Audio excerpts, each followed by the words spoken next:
You think happiness is coming. You work for it. You plan for it. You dream about it. But when you finally get what you want, it's never quite what you imagined. This isn't just your life, it's literally the design of existence itself, according to one of history's most brutally honest philosophers.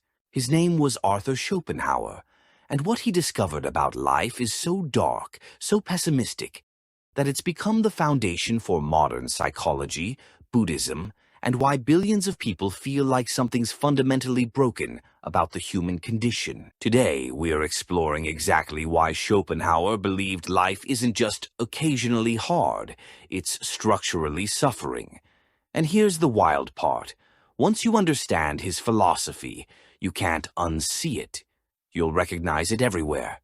Schopenhauer was writing in the 1800s, but his ideas explain something happening in your life right now.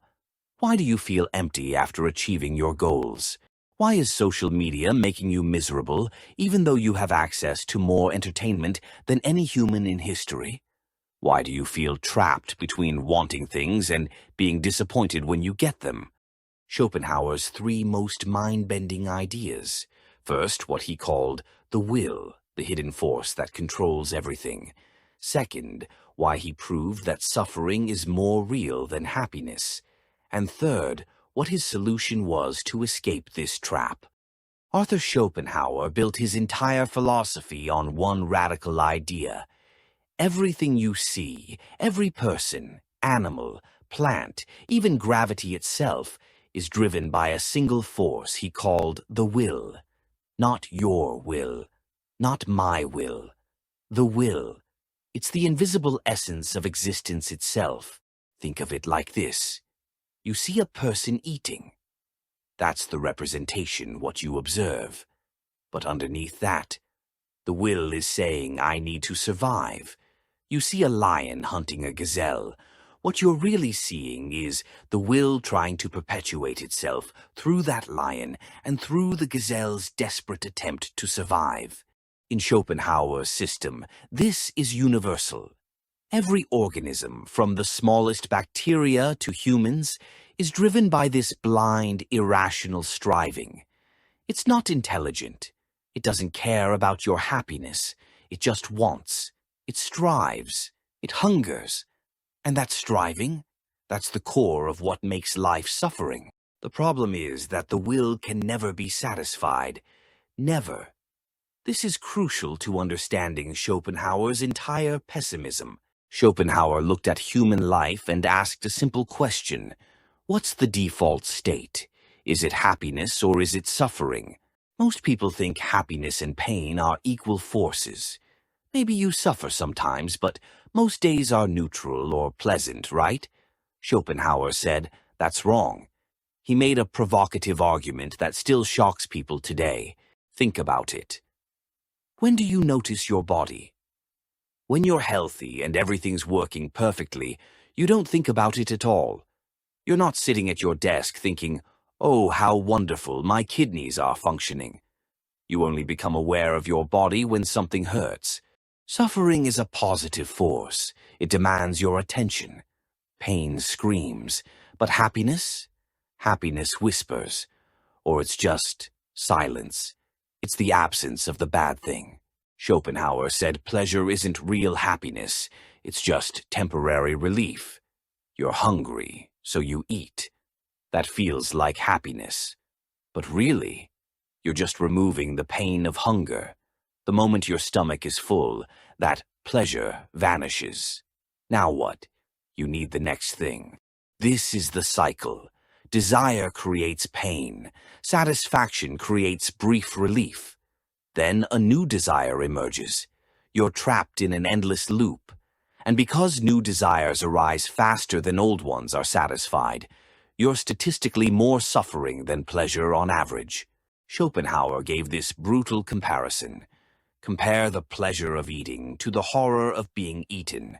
The man eating steak feels maybe 7 out of 10 pleasure. The gazelle being consumed? That's suffering at 100 out of 10.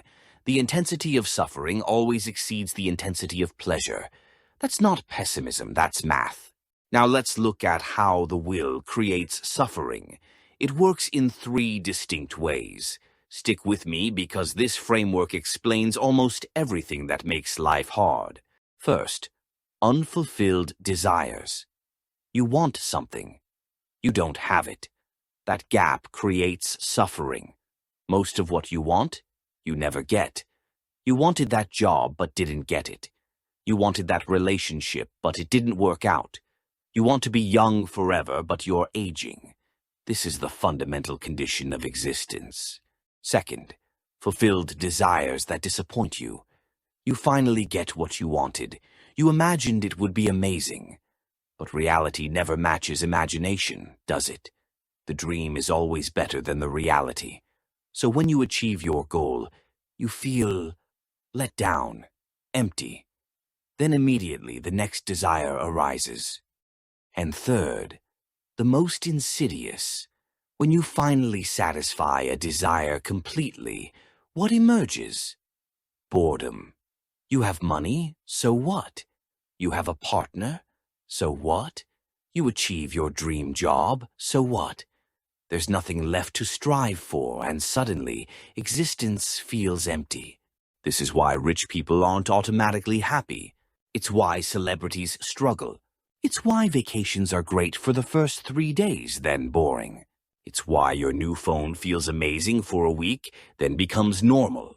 The will creates this trap. If you get what you want, boredom destroys satisfaction.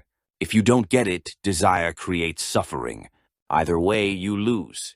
Here's what separates Schopenhauer from most philosophers. He didn't just theorize. He looked at actual human life. He observed the world and asked, is the evidence for happiness or suffering? Consider the baseline of human existence: hunger, thirst, cold, disease, fear, loneliness, heartbreak, betrayal, jealousy, humiliation, the aging process, physical pain, mental anguish, the loss of everyone you love, death. Now consider, how many people are experiencing these right now? And how many are experiencing pure, uncontaminated joy? The math is obvious. Schopenhauer even said that if the universe is governed by an intelligent being, that being must be malevolent or indifferent. Because if a good God created this suffering as the default state, then that God is a sadist. But here's where Schopenhauer gets interesting. He didn't just describe the problem, he also proposed an answer. And it's not what you'd expect. So if the will creates all suffering, if desire is the trap, what's the way out? Schopenhauer said, deny the will. Stop wanting. Stop striving. This isn't suicide, it's something deeper. He proposed 3 paths to escape suffering, each one progressively more extreme. First, asceticism. This means voluntary renunciation of desires. You don't pursue wealth, power, status, or pleasure. You reduce your wants. Some people can do this partially, live simply, avoid excess, seek peace. This reduces suffering because fewer desires equal fewer disappointments. Second, compassion.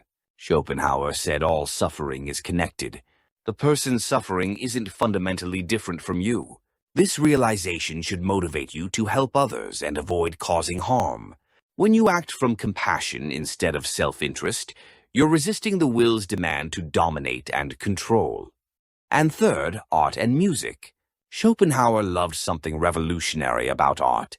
When you experience great art or music, you temporarily escape the will. You stop desiring. You stop striving. You just exist in the moment, experiencing beauty for its own sake. The suffering pauses. For Schopenhauer, this is why art matters so much. It's not frivolous. It's a form of salvation, a temporary escape from the machinery of suffering.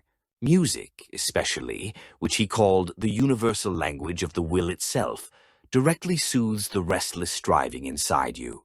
But here's the radical part that most people miss. Schopenhauer believed the ultimate escape was complete denial, total negation of the will, becoming, in his words, as nothing.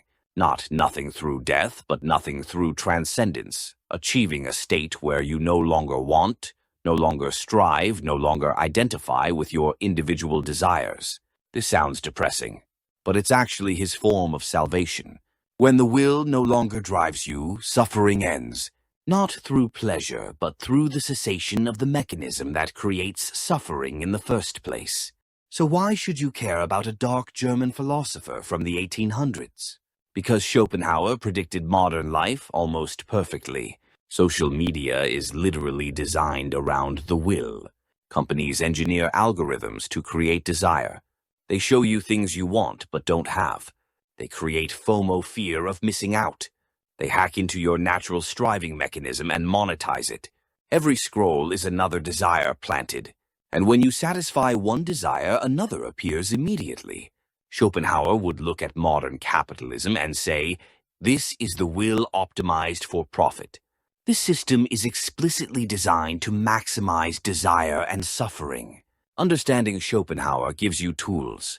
If you recognize that happiness is just temporary relief from pain, you adjust your expectations. You stop chasing that next high. You stop believing that achievement equals fulfillment.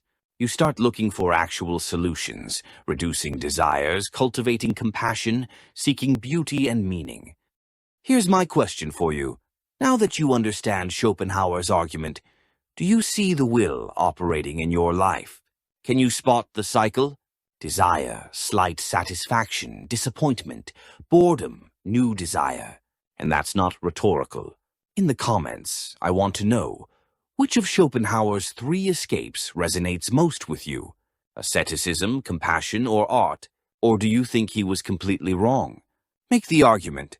If you watch this far, you're the kind of person who thinks deeply about life. You're the exact person we make videos for. So please subscribe. Turn on notifications.